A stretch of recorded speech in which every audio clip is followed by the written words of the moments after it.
Salut les filles d'Olympe, bienvenue dans les bulles de flow, ce défi un peu fou, vous concoctez 100 épisodes en 100 jours. Chaque bulle sera une respiration, une histoire ou un défi pour éclairer autrement nos différences, nos ressemblances et nos fameux possibles. Je suis Florence Hugui, facilitatrice des impossibles, et je vous emmène avec moi dans mes bulles d'expériences, d'anecdotes, de dialogue avec vous aussi, bien sûr. Allez, on respire et on s'envole. Dans les demandes qui m'ont été faites depuis que je fais ces bulles, vous êtes plusieurs à m'avoir posé des questions sur comment écrire un livre. Et j'ai déjà fait un épisode sur l'écriture, le pas si simple de l'écriture et tout ça.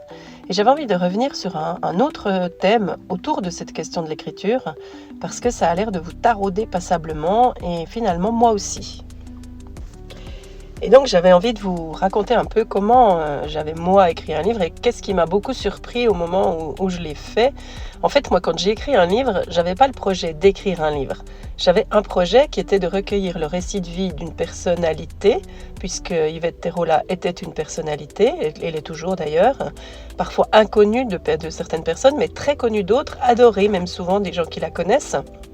Et donc parce que j'ai eu un vrai coup de cœur pour cette femme, j'ai eu envie d'aller recueillir son histoire, et comme c'est un personnage public, c'était assez logique que ça devienne un livre et que ça devienne un livre publié.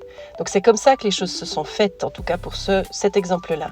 Et donc écrire un livre, pour moi, ça n'a pas été un projet d'écrire un livre, ça a été un projet de travailler avec une personne en particulier qui, à ce moment-là, avait des paroles... une personne en particulier que j'aimais beaucoup et avec qui que j'aimais beaucoup et avec qui il était logique de faire une publication. Ce qui m'a beaucoup surprise au moment où le livre est sorti, c'est les réactions que j'ai entendues autour de moi. Il y avait effectivement donc des personnes qui étaient dans des vrais projets d'écriture, et puis il y avait les autres, des personnes qui voulaient écrire un livre. Quand la question suivante arrivait, c'est-à-dire sur quel sujet, il y avait un grand flou, c'était pas du tout clair. Il y avait des prises de conscience de développement personnel, il y avait des idées de romans mais très floues, il y avait même pas vraiment un roman, mais enfin, et il y avait l'idée de un jour pouvoir écrire un livre parce que c'est mon rêve d'enfant, et des choses de ce genre-là. Et en fait, il n'y avait pas vraiment de projet d'écriture, il n'y avait pas vraiment de projet de se déposer dans un livre ou de pouvoir traiter d'une question en particulier. Il y avait juste le fait d'écrire un livre, comme il y aurait juste le fait d'être célèbre en fait. Et moi ça m'a énormément étonnée et je me suis beaucoup questionnée là-dessus. Et donc j'avais envie aujourd'hui de vous apporter quelques pistes de réflexion autour du fait d'écrire un livre. D'abord, évidemment, comme dans le récit de vie, on en parle énormément dans ce domaine-là, mais ça existe aussi dans d'autres types de livres, il y a le fait de poser son empreinte. Son empreinte, c'est une sorte de fantasme de laisser une trace, de laisser quelque chose derrière soi. Donc ça, ce fantasme-là, il peut exister dans le fait d'écrire un livre, parce que c'est un objet papier concret qu'on trouve en librairie, que n'importe qui peut acheter, y compris des personnes dont on n'a jamais entendu parler précédemment. Donc il y a tout ça. Et puis il y a bien sûr le fait de laisser la trace telle qu'on la conçoit en récit de vie.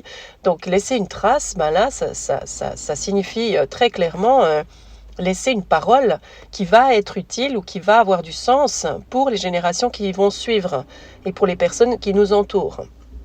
Mais dans le fait d'écrire un livre, il peut y avoir simplement l'empreinte de pouvoir s'installer quelque part en librairie et avoir son nom inscrit sur un livre. Il y a bien sûr, évidemment, la question de la reconnaissance. Et je pense que c'est assez central là-dedans, bien sûr. Publier un livre, c'est symboliquement entrer dans la cour des grands. Moi, j'aime bien dire entrer dans l'Olympe. C'est-à-dire, c'était des sortes de territoires inconquis qu'il fallait... auquel j'aurais tout à coup accès. Donc la petite fille du concierge qui entrait dans la télévision, c'était un truc énorme. Et puis la même petite fille qui écrivait un livre, ça aurait dû être un truc énorme. Mais pour moi, ça n'a pas été du tout de la même façon, puisque la question n'était pas écrire un livre, mais raconter encore une fois une histoire bien particulière. Mais cette question de reconnaissance, elle est quand même au centre de toutes ces questions-là, de tous ces besoins qu'on peut avoir, je pense, dans l'idée d'écrire un livre. Avec l'empreinte vient bien sûr la question de la transmission. Parce que le fait de transmettre une parole, de pouvoir la diffuser, de pouvoir avoir une audience, je pense que c'est effectivement très très important. Mais le format livre, il va avoir cet impact particulier de durée en fait, dans un monde qui est en train de produire beaucoup de contenu culturel qui est peut-être pas promis à durer de la même manière, ou peut-être que oui, allez savoir.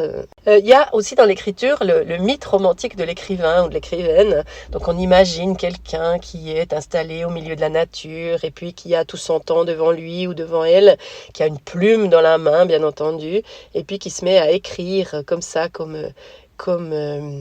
pour écrire des vraies choses et pas seulement des posts de réseaux sociaux. Donc évidemment, il y a une sorte de mythe totalement romantique qui vient aussi se greffer là-dessus. Et puis, il peut y avoir aussi peut-être, et cette question-là, on la retrouve aussi en récit de vie, le rite de passage. Le rite de passage, c'est j'ai besoin de déposer quelque chose parce que j'ai vécu une expérience particulièrement forte, qu'elle soit douloureuse, qu'elle soit joyeuse, qu'elle soit marquante, qu'elle soit exceptionnelle.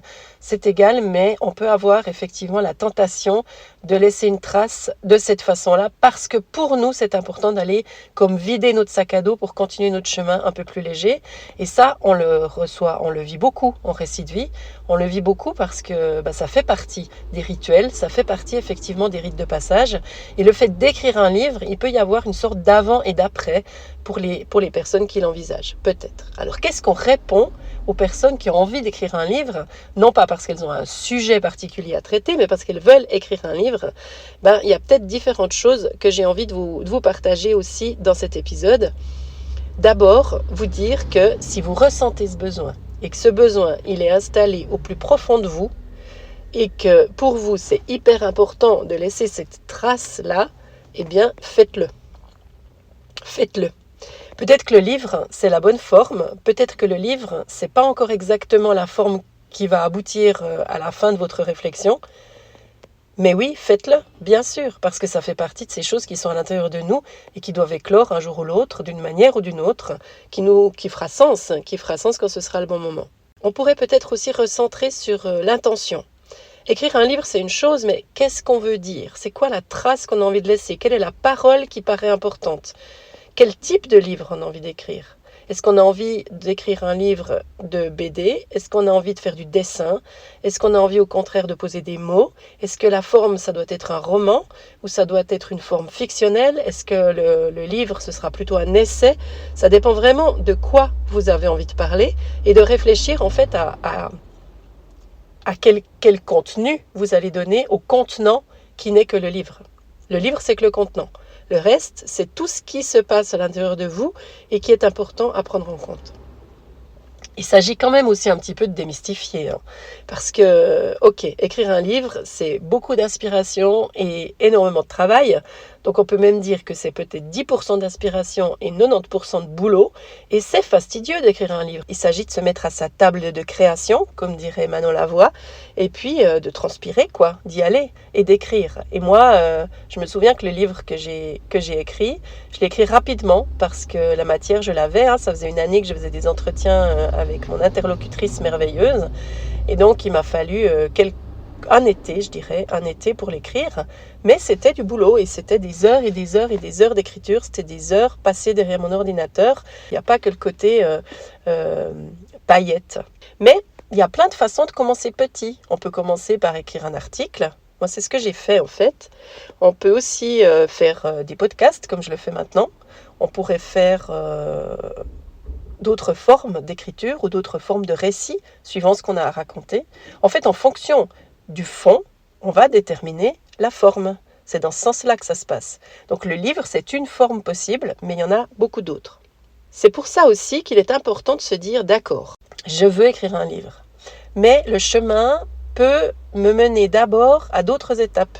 Il y aura peut-être d'abord une étape où je vais publier un autre texte, je vais peut-être enregistrer mes paroles ou enregistrer ma pensée profonde, je vais peut-être tenir un blog et je vais peut-être trouver des ateliers d'écriture, par exemple, pour pouvoir exercer ma plume. Il est possible de passer par toutes ces choses-là pour écrire un livre, pour que l'Olympe soit atteignable, puisque vous le savez très bien, N'importe quel Everest, on le franchit ou on le commence en allant d'abord acheter de bonnes chaussures. Et acheter de bonnes chaussures, c'est déjà faire un premier pas.